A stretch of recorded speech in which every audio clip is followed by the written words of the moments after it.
হরিহরপাড়া ব্লকে 2026 সালের বিধানসভা নির্বাচনে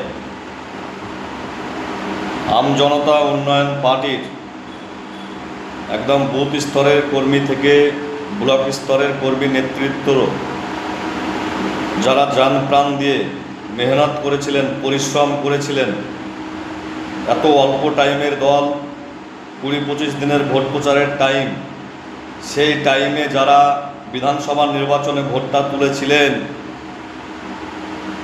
হঠাৎ করে দেখা গেল সেই সমস্ত অঞ্চল সভাপতিদেরকে আলোচনা না করে অঞ্চল সভাপতি থেকে সরিয়ে দেওয়া হয়েছে।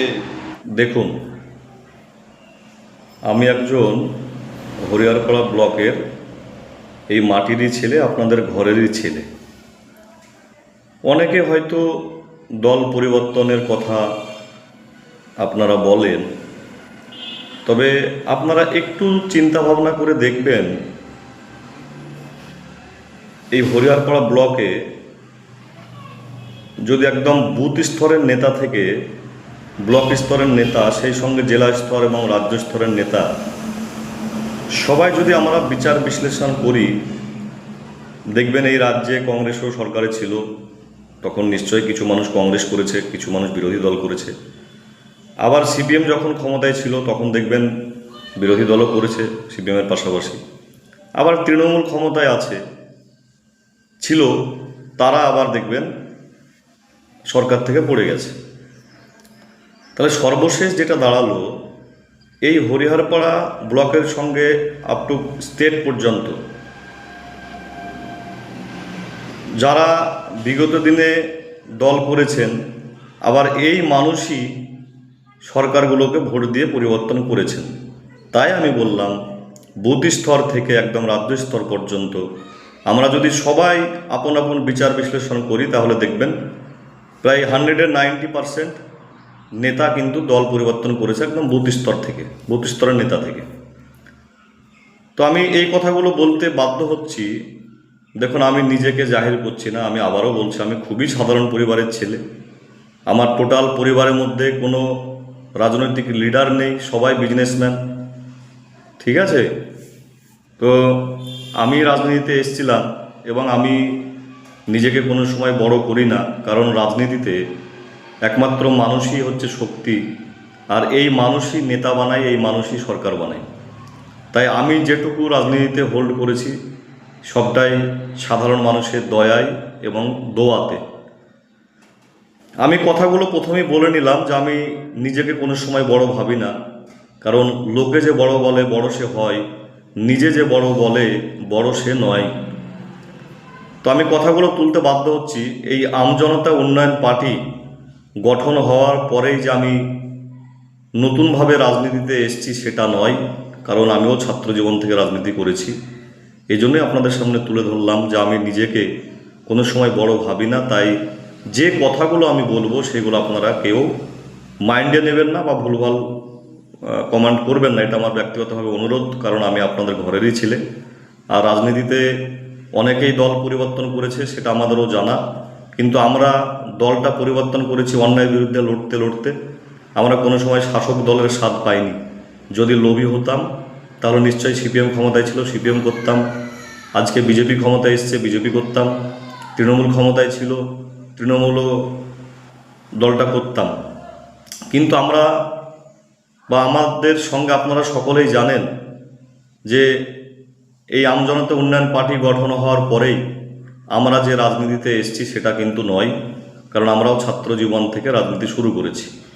আমরা যদি কোনো জায়গা পেয়ে থাকি রাজনীতিতে, সেটা আমাদের ফ্যামিলি ব্যাকগ্রাউন্ড, পলিটিক্যাল লিডার কেউ নেই, মানুষের সঙ্গে সময় দিয়েছি, মানুষ বিপদ আপদে ডাকলে পাশে থেকেছি, তাই মানুষ আমাকে এই পরিচয় লাভটা করিয়েছে একজন কর্মী হিসেবে। তো আমজনতা উন্নয়ন পার্টি গঠন হওয়ার পরেই যে আমি পদ পেয়েছি সেটা কিন্তু না, বা আমি নতুনভাবে দলে ঢুকেছি বা নতুন দল করতে শুরু করেছি, বা আমি নতুন ছেলে, সেটাও না।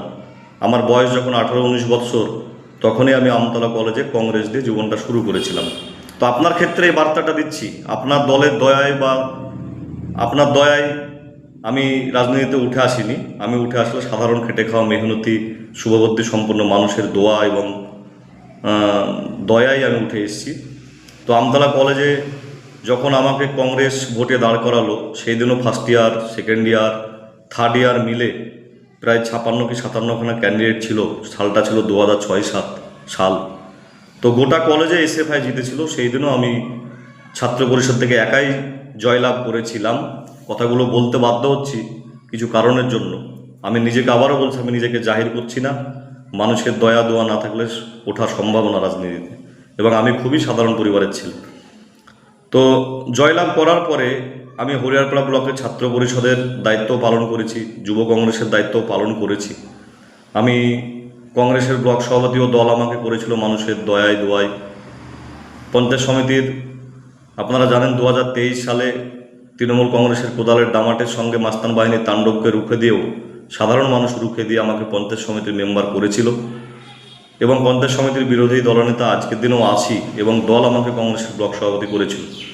এই কথাগুলো বলার কারণ হচ্ছে এটাই যে দেখুন, রাজনীতিতে আমি হঠাৎ করে কোনো নেতার দয়াতে আমি উঠে আসিনি, আমি সাধারণ পাবলিকের দয়াতে উঠে এসেছি। তো এই কথাগুলো বলতে বাধ্য হলাম। দল পরিবর্তনের জন্য আপনারা হয়তো আমাকে খারাপ ভাবতে পারেন, কিন্তু সিচুয়েশনের উপর দাঁড়িয়ে আমাকে দল পরিবর্তন করতে হয়েছে। আমি যদি লোভী হতাম, নিশ্চয়ই শাসক দল সব সময় করতাম। আমি সর্বসময়ের জন্য বিরোধী রাজনৈতিক দলটা করে আসছি, এবং মানুষকে সঙ্গে নিয়ে আমি যখন যেদিকে গিয়েছি, মানুষ ভোট দিয়ে প্রমাণ করে দিয়েছে যে আমার সঙ্গে সাধারণ মানুষ আছে। তো এর আগেও দেখবেন দোস্তলপাড়ার জয়নাল ভাই যখন তৃণমূল কংগ্রেসের ব্লক সভাপতি ছিল, তখন আমি যুবটা দেখতাম। তো জয়নাল ভাইকে অন্যায় করে বাদ দিয়েছিল। এই অন্যায়ের প্রতিবাদ করতে গিয়ে আমি প্রায় 6 থেকে 7খানা বৎসর আমি বসেছিলাম। যদি লোভী হতাম, সেই দিন বসে থাকতাম না, অ্যাডজাস্ট করে নিয়ে দলটা করতাম। এবং জয়নাল ভাইয়ের জন্য দীর্ঘদিন বসে থাকার পরে পুলিশও আমাকে অ্যারেস্ট করেছিল একটা টাইমে। তো যাই হোক, অনেক লড়াই ঘাত প্রতিঘাতের মধ্যে দিয়ে উঠে এসেছি। কোনো সময় অন্যায় দেখলে বসে থাকেনি, প্রতিবাদ করেছি সাধারণ মানুষকে সঙ্গে নিয়ে। আগামী দিনেও সাধারণ মানুষের সঙ্গে আমি থাকবো। যেভাবে সময় দিতাম, বিপদে পাশে দাঁড়াতাম, ইনশাল্লাহ আমি থাকবো। তাতে আমি রাজনীতি করি বা না করি সেগুলো হচ্ছে পরের বিষয়। সেগুলো আমি সাধারণ মানুষকে নিয়ে আলোচনার মাধ্যম দিয়ে এগিয়ে যাব আগামী দিনের লড়াই। তবে এই কথাগুলো বলতে বাধ্য হচ্ছে এই কারণেই, কেউ যদি আমাকে আক্রমণ করে, কাউরির দয়াতে আমি এই জায়গায় এসেছি, তাহলে তো আমাকে ভাই প্রোটেস্ট করতে হবে। তো আমাদের যিনি নেতা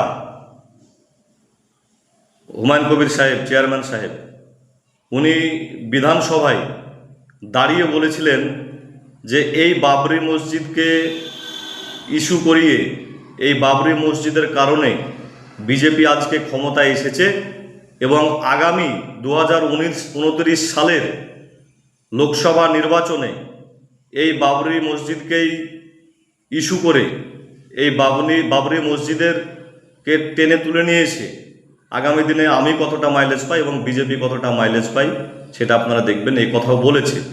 তো সর্বক্ষেত্রে আমি দেখছি সকালে একরকম কথা, বিকেলে একরকম কথা, রাত্রিবেলা একরকম কথা।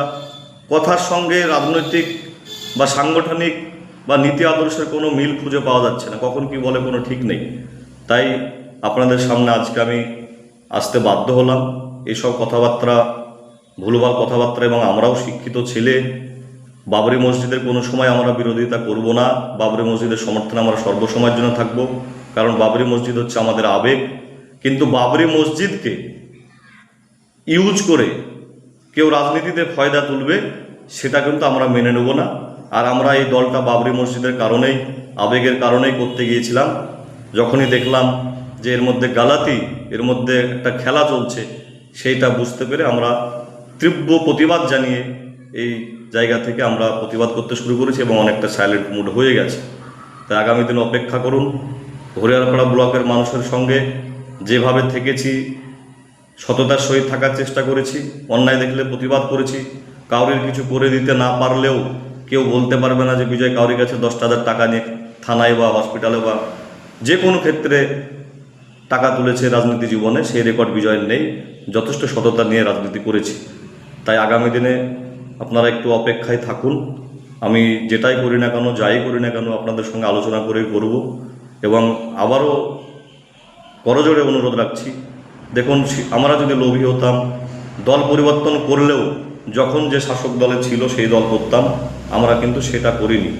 আর বুথ স্তরের নেতা থেকে রাজ্য স্তরের নেতা পর্যন্ত আপনারা যদি একটু ভালোভাবে ফলো আপ করেন, বিচার বিশ্লেষণ করেন, দেখবেন প্রত্যেকটা নেতাই 2-3 বার করে দল পরিবর্তন করেছে।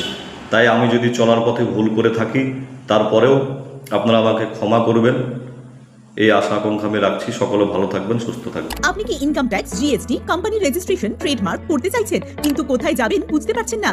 আজই চলে আসুন আমতলায় সেরা ট্যাক্স পরামর্শদাতা ট্যাক্স মিত্রতে আর পেয়ে যান সমস্ত সমস্যার সমাধান একই ছাদের তলায়। বিস্তারিত জানতে যোগাযোগ করুন 9733882066 এই নম্বরে।